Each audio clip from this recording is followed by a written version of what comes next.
Olá, seja no atendimento ao público, numa sala de aula ou na gestão de grandes projetos, a conduta de um servidor público afeta a vida de todo mundo, não é mesmo? Hoje, a gente vai mergulhar nesse universo. Vamos transformar um manual que parece complicado num guia prático sobre direitos, deveres e, o mais importante, sobre como construir um serviço público mais ético e eficiente. Vamos nessa? E para começar, olha só que frase poderosa tirada do próprio guia. Ela dá o tom da nossa conversa. A ideia aqui não é só reagir quando um problema aparece, mas antes de tudo, ouvir para entender de verdade. Agir para prevenir. Essa é a grande virada de chave. É exatamente sobre isso que a gente vai falar agora, sobre uma mudança de mentalidade na administração pública. É sair de uma postura só reativa, que apaga incêndio, para uma abordagem proativa, que tenta entender a raiz das coisas antes que elas virem um problema maior.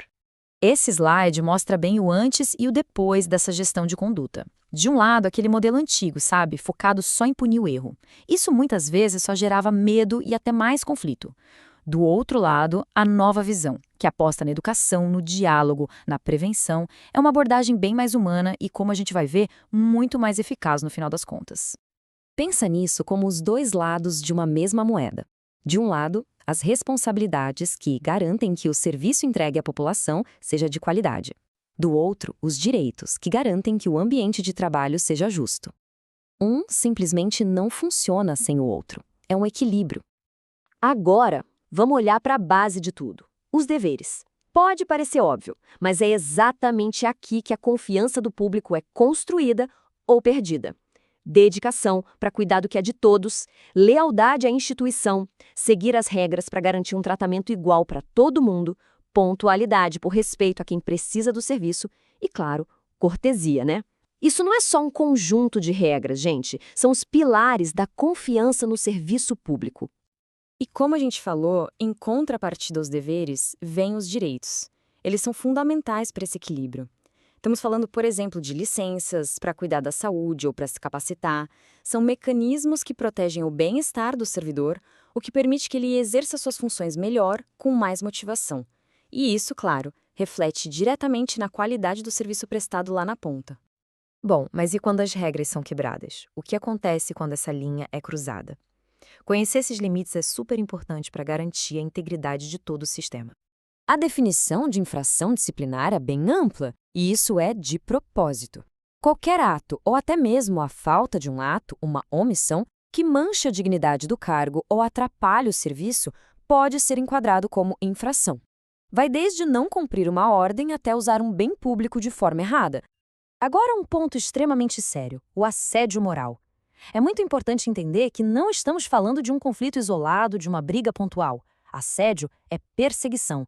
São situações humilhantes, repetidas, que minam a dignidade da pessoa e, sinceramente, contaminam todo o ambiente de trabalho, afetando a qualidade do serviço de forma inevitável.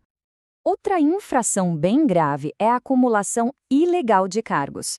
A regra é simples: o servidor público precisa ter dedicação à sua função. Por isso, a lei proíbe acumular cargos, com algumas poucas exceções muito bem definidas.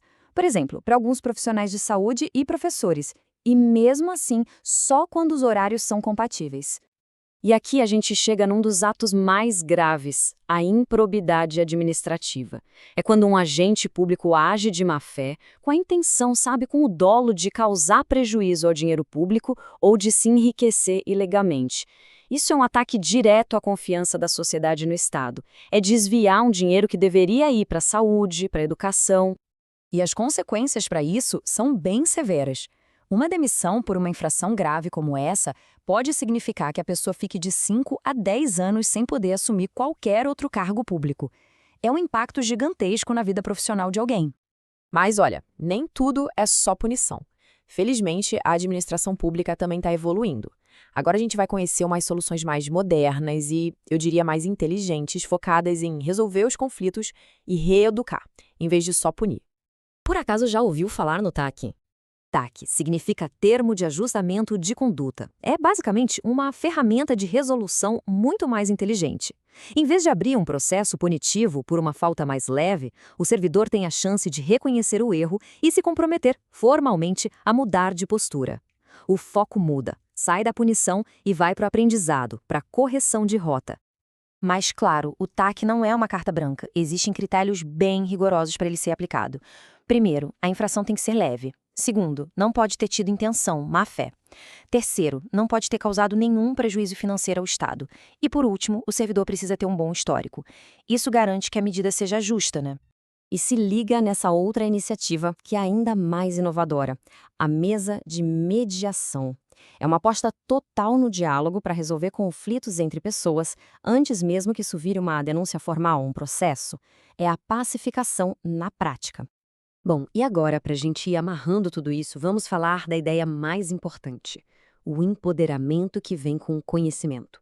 Entender as regras do jogo não é para ter medo de ser punido. É para construir, todo mundo junto, um ambiente de trabalho mais saudável, mais ético e mais produtivo. E essa citação do manual, gente, resume tudo de forma brilhante. O objetivo final não é só fazer com que as pessoas sigam regras, é despertar uma consciência ética, uma bússola interna que guie cada decisão. É uma mudança de perspectiva muito profunda. Então, o ponto central é este. Entender essas normas não é sobre fugir de punição. É sobre perceber que cada ação individual tem um efeito em cascata.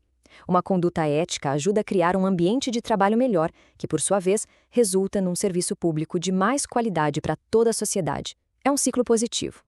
E para fechar, fica aqui uma reflexão, uma pergunta para cada um pensar com calma.